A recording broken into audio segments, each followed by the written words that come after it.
What are you most looking forward to in the new creation? No sin, and just pure joy forever. In the new creation, I cannot wait to dine and feast with the King. I'm looking forward to not being sick and dealing with pain and suffering. I think I'm just excited to live pain-free and just be happy and joyful and with Jesus. Yeah. I'm looking forward to loving people perfectly. I'm really looking forward to meeting all the people from the Bible that are in heaven. Me too. Welcome back to Living Grounded. You're here with Tim and Lila, and every week we answer one of your questions about how to continue living grounded in Christ. And on Sunday, we heard about Jesus being the good king and him bringing the good kingdom, and then we can rest in knowing him. But we also wrestled with what it means for Jesus to face opposition, how he responded to that, and what it means for people to reject him. And with that, the question for today kind of ties in with that, where someone asked, will we feel sadness in heaven, knowing that lots of people that we loved didn't believe and are not in heaven, but in hell? Yeah. That's a big one. Yeah. What do you Sorry, think? I didn't say hello at the start. Oh, you can say I hello broke now. a tradition. There you are. Hello. Yeah, it's a hard one, hey. Look, and you know, I think a lot of questions about heaven, a lot of questions about the new creation. You know, we heard one after our Sunday gathering in the Q&A. Someone asked, how do we get a better sense of what heaven's going to be like? It feels hard, and it is. Jesus calls it paradise. The Bible describes it like a return to Eden that seems better and a more escalated version of Eden. You've got Revelation 21 to 22. You've got bits and pieces in the later chapters of Isaiah, little moments Jesus says. But, you know, lots of unanswered questions, to be honest. Oh, yeah. The one I get the most often, I reckon, is how won't we be bored? Eternal life is a long time. What are you going to do for eternity? And, you know, it's another question, though, I think, is one like today's. And again, to draw from Sunday, particularly if you are on the lover side of the spectrum, if you feel a deep care and love for people, then you find it really hard to imagine how heaven could be perfect if they're not there. And if even more, if you know, you're aware that they're suffering in a place like hell. It's hard to fathom. And I don't think the answer is to say that we'd be unaware, you know, that it's going to be blissful ignorance. I don't think that's the sense. You know, it's hard to draw this together exactly, but I find that, one, hard to imagine. You've got little pieces of evidence. Jesus tells a story about a poor man that goes to heaven and a wealthy man who goes to hell, and that they are aware of each other. Now, it's tricky. He's using that as a kind of a parable illustration, but there's something to it. There's certainly even just the fact that here on earth we are aware of what will happen to the wicked. It's hard to imagine that we will just have no understanding or awareness of what's going on. So I don't think that's the answer. I don't think our awareness will be changed. I think what will be changed is us. So right now we are a mess. Sorry, it's not just my day. Just generally speaking, all humans, we're a mess. We are this human mess. Our thinking is a mess. We think some right thoughts, some wise thoughts. We see things and comprehend things somewhat rightly, but lots of things we only see in part, as Paul says. Lots of things are twisted by our still battle with sin. Our old nature still wars against us, right? So take God's love. We understand something of God's love. We kind of get it. We kind of get it through, we know what it's like to be loved by a parent, for instance, maybe, hopefully, or some other humans, and we see that God's love is kind of like that. We feel it to a certain extent. But we haven't even begun to plumb the depths of God's love. A love that Paul says is like deeper than the deepest ocean sort of thing. But then you've also got mixed in with that is so we've got a partial understanding of the depths of God's love. We only have plumbed a small amount of that depth, but we also have mixed in with it some wrong thoughts about God's love. We misunderstand God's love. We don't see it rightly like we should. Again, another one, we kind of get the idea of God's justice. We grasp something of that. We understand something of God's justice. We understand something of his anger at sin, perhaps. But again, only partly, only dimly. We don't really feel that the way that we should. And again, mixed in is some wrong thoughts about God's justice. So again, we understand God enough to worship him, to love him, to agree with him. But none of us do that wholeheartedly, perfectly aligned with his thinking. I think that's something that we can all kind of get on board with, right? Yeah. That we're agree. And I could go on. We don't feel love for sinners like Jesus did. We don't feel love for the Father like Jesus did. Here and now we are messy. Thoughts, feelings, let alone our actions. Oh, yeah. Because we're still conformed to the pattern of this world. This world is in rebellion against God. It's twisted, it's sinful, and it's formed us according to its patterns. The good news, of course, is that Christians are in a process of restoration. God is at work in us through his Spirit. He's rewiring your thoughts to be more like his thoughts. He's rewiring your heart to be more like his heart. But we're still in a state of mess. That work won't be finished until the new creation. Now, in the new creation in heaven, our restoration will be complete. We will be truly like Jesus, not in the sense that we'll look like him physically. We'll still look like us, be recognizable as us. We'll still be Lila, we'll still be Tim. Who knows what age you'll look like? We'll find out. I don't know. But we'll be like him in the sense that we will be conformed to his pattern rather than the pattern of this world. We will be rewired still as us, but we will think like Jesus. We will feel like Jesus. Once and for all, we will be perfected, which means we won't be a mess anymore. Yeah. Yes, that's right. We won't be this tangle of wires. It'll all kind of work together perfectly. We won't be omniscient like God, but we will think in line with him, aligned with him, along the same lines, about things like love, about things like justice, about things like what is good and evil and so on. We will finally get it and feel it right. We'll feel wholehearted love. We'll feel wholehearted joy. We'll feel wholehearted peace and so on. That's good news. But obviously I haven't answered anything to do with the question just yet.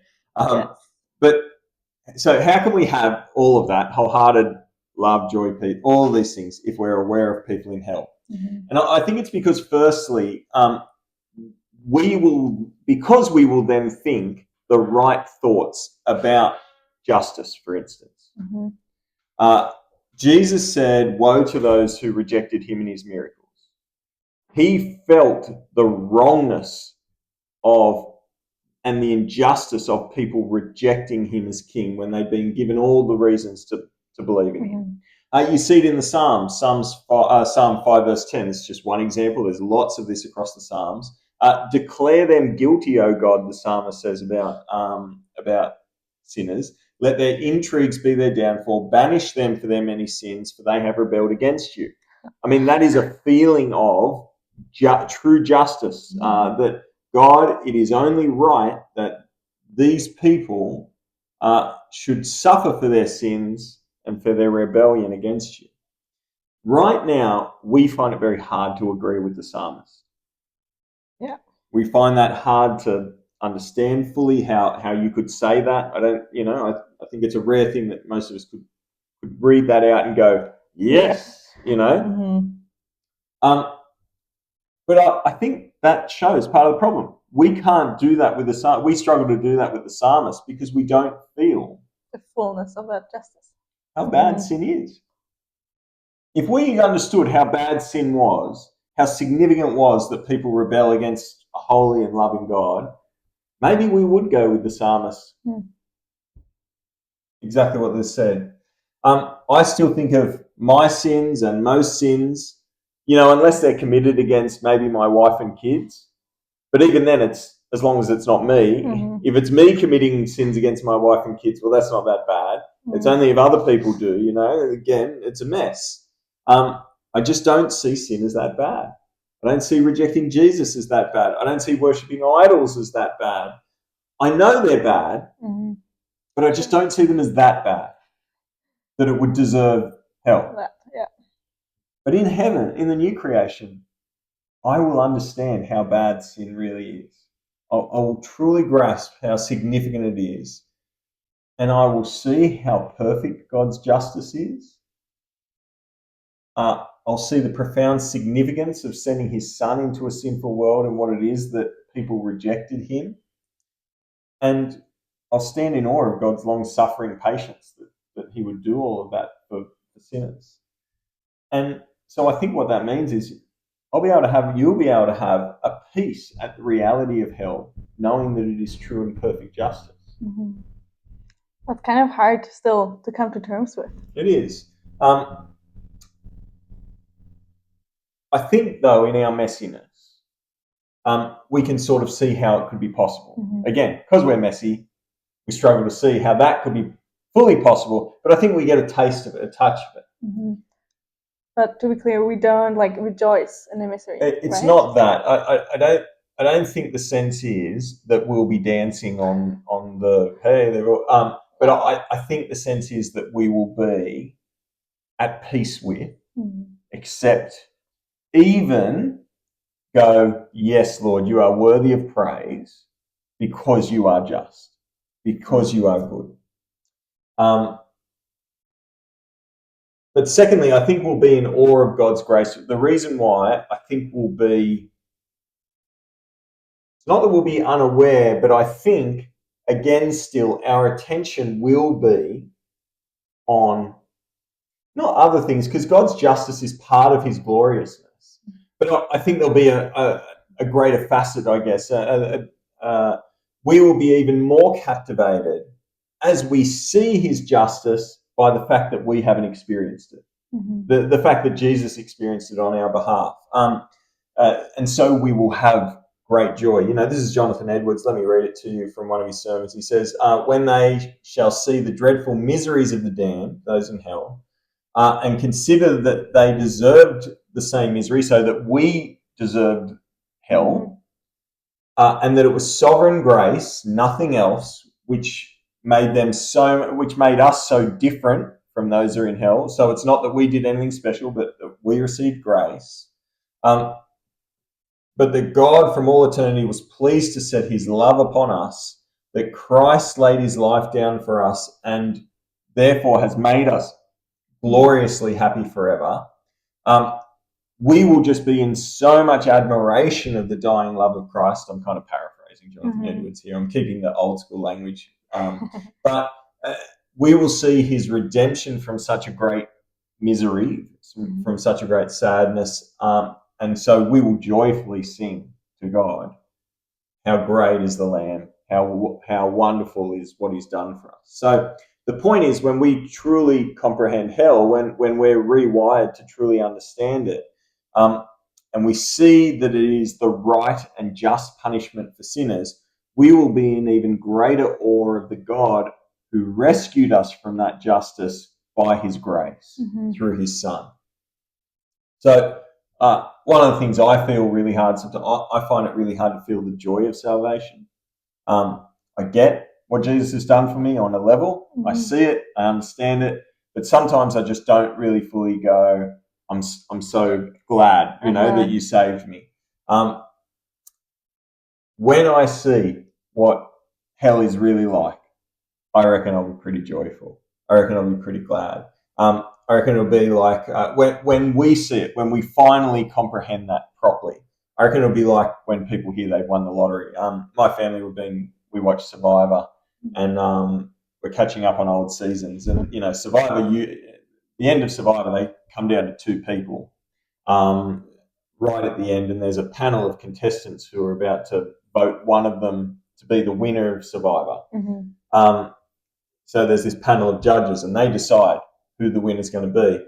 And there's this moment where they kind of read out the names, they count the votes, and the show host says the winner of the 3rd season of Survivor or whatever is, the winner of the $500,000 is, the winner who was chosen is. After 2 months of trials and challenges, this name is read out, and the look on their face, this moment where they're just like, oh my goodness, I can't believe this has happened. They've been victorious. Their family rushes out to join them. That's the picture. Wow. That's going to be us. Only we'll know we did absolutely nothing to deserve our name being read out. We'll know that it's all God's grace. But that feeling of joy, that feeling of victory, that feeling of overwhelming thankfulness, gratefulness, that's not something that's just going to go away. I reckon the person who wins Survivor, they'll have some nice, warm, fuzzy feelings for a while, and every now and then they'll think back at it and so on. Yeah. But I think the new creation is that we will be reminded of it and get to live with that joy because we won't be messy anymore. We'll be reminded of it every moment, every day. We will walk in that joy and thankfulness. So the point is that you will be so thankful and grateful and in awe of what God's done for you that your mind will not be on the plight of the wicked. Your mind will be on the grace and mercy of God and how wonderful that you have received that. Something like that. Wow. Again, I don't think we can understand this fully, but I reckon you can grab something of it. And I think it helps us understand some of the answers to other questions. Like, why won't we be bored in heaven? Yeah. Now, I don't know exactly what we're going to be doing in heaven in the new creation. There's every reason to think you'll be able to hike a mountain because it's a new creation. You'll be able to surf an ocean. You'll be able to play music. You'll be able to garden. I'm pretty sure about that one. I think you'll be able to garden. You'll be able to do some things that you enjoy or something like it. Maybe even explore the universe. I'm hoping enough. But what I feel comfortable in saying is, if you've ever had that feeling of just being with people you love, of just being with people who love you, and of just resting and being around them, in just that way that you're like, man, I could just stay in this forever. This is just great. I reckon that. No burdens, no complications, no drama, just that perfect kind of state of being. Well, I reckon that's a taste. I don't know what we'll be doing, but I know that we'll be like that being. Wow. And the God who we love, who loves us, we'll be with that God. We'll be with that God. We'll be able to see him face to face in Jesus. The God who we will love wholeheartedly, as much as, and in a way, not as much as, but in the same way that he loves us in some sense. You'll know all that, which means you'll be happy. You'll be joyful in that space, just being. Don't know what you'll be doing, but I've got a sense of what you'll be being, which is that joy. We don't see fully how it's going to work, but at the same time, the God who's been faithful to his promises, who sent his son in faithfulness to his covenant, has promised that there will be no more sorrow. He's promised that every tear will be wiped away, that joy will be complete. So I reckon, and I'm willing to trust in that somehow joy will be complete. And hopefully today we've got some more understanding, a little bit of rewiring about how that could be possible, even as I don't think we can fully understand. Yeah. Wow, that's good. That's a lot. What are you most excited for in a new creation? You mentioned a few things. You know what? I think you can only kind of imagine certain things about the new creation, but I think this is right. I just can't wait. I'm a history guy. I love history. I just can't wait to kind of look back on history somehow and understand.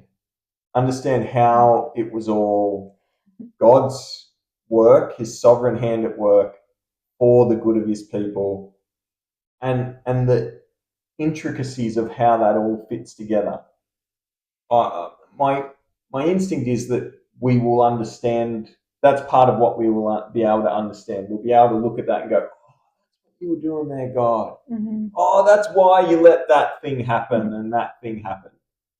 And I just really look forward to kind of understanding that and being able to glorify God in it and going, "My goodness, God, you are like the ultimate puzzle.